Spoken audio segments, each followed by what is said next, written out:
Hey everyone, I hope you'll bear with me. Writing is my outlet, so I didn't realize we'd be here this long, but I'll try to keep you guys entertained. Who was my mom? Some of you knew her as Wanja, some as Mama Gitao. To others, she was Flo, and to others, she was Auntie Florence. To me, she was Mami, the wonderful woman who gave me life. As we take the time to celebrate the life of my mother, I'll take the time to share some of the lessons she taught me, which helped me shape the man I am today. The first one is to always be working towards something, for the idle mind is the workshop of the devil. We heard her say this one a lot. Marcus Aurelius, an ancient Roman philosopher, once said, "You have to assemble your life yourself, action by action. Accept the obstacle and work with what you're given, action by action." My mother didn't let us watch television or play video games as much as other children were allotted, as she understood that action is better than inaction. There are times for rest and there are times for play, but you can't play all day or be idle or do nothing all day. That's when the devil creeps in through the crevice, offering enjoyment through the things we regret later on. We somehow always search for happiness in the same places we lost it. So why stare at a screen all day or lie in bed all day when you can build yourself up instead? The idle mind is the workshop of the devil, and that remains true through and through. It was through these sayings that I learned how to live. My mother preached that charity begins at home. In my teenage years, when I knew everything, in my age of infinite wisdom,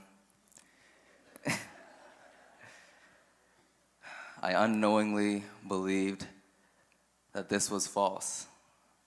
I thought that I could be mischievous at home and then behave myself at school, not understanding that how you do anything is how you do everything.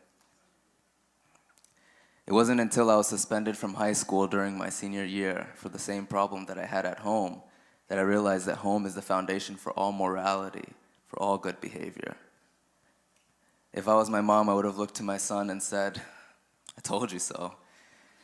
But instead, my mother sat across the table with tears in her eyes, wondering what would happen to my college prospects, and asked me one question: "Why?"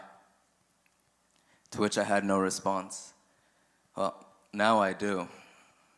I didn't listen to you the first time, or the second, or the third, but you were right, Mom. Charity begins at home. Home is where the heart is, it's been said. But for us Kenyans, home is where the mwiko is.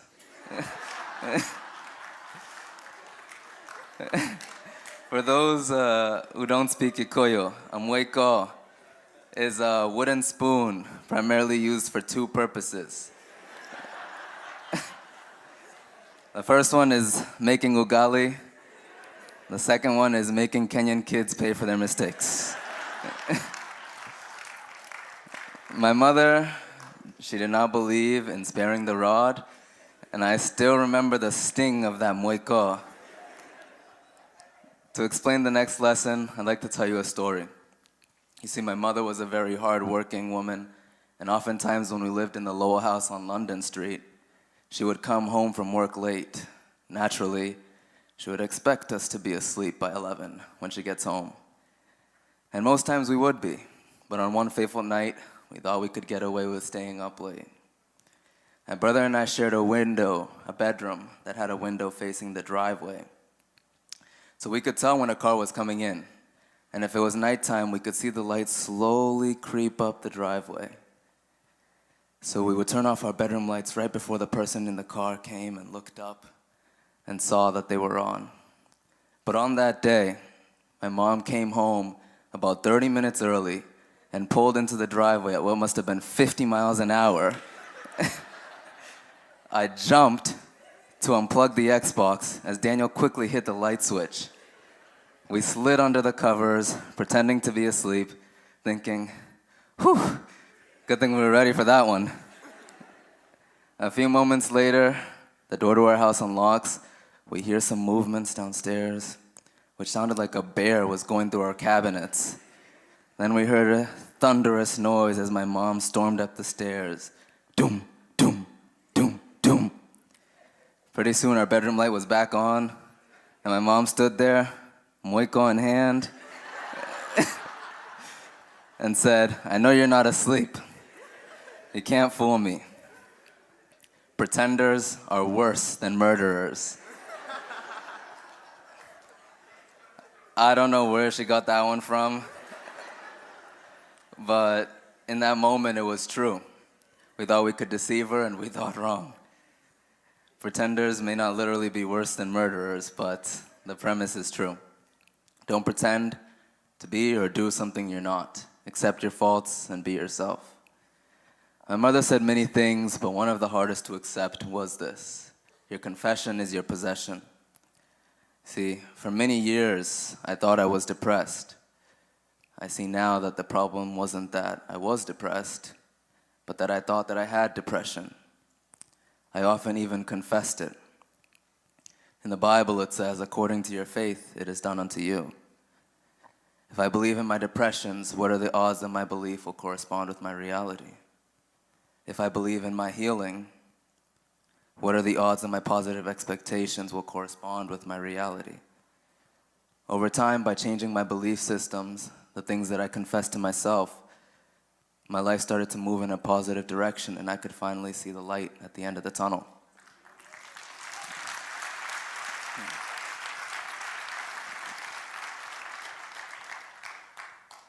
My mother told me she could not be more proud of the man I've become.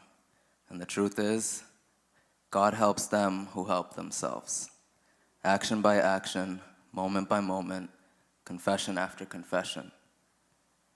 In Mark 9:23, the apostle writes, "Everything is possible to one who has faith. It is unwise to believe in sickness or anything that will harm you.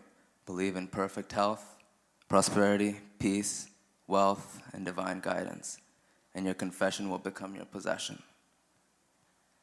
Life, of course, isn't always dandelions and rainbows and moikos. In Ecclesiastes 3, it tells us that there's a time for everything and a season for every activity under the heavens. A time to be born and a time to die. A time to plant and a time to uproot.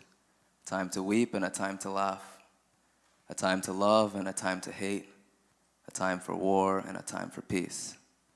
In hard times, in those dark moments, when your heart is torn into a million pieces, you never know what it's going to turn into.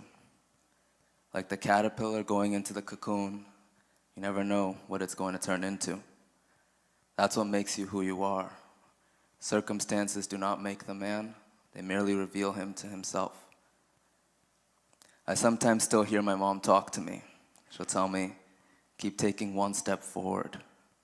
You're not this situation, you're not the next situation, you're not your thoughts, you're not your sadness. You are whatever you choose to believe you are." That is the beauty and the madness of the human condition. Change your thoughts and you change your destiny. So let us choose to be happy, let us choose to be cheerful, let us choose to be loving, let us choose to be forgiving. Let us choose to take care of ourselves, let us care for others. Let us choose to smile. That's what my mother would want. And remember, nothing happens to anyone that he or she cannot endure. But me, may you rest in peace.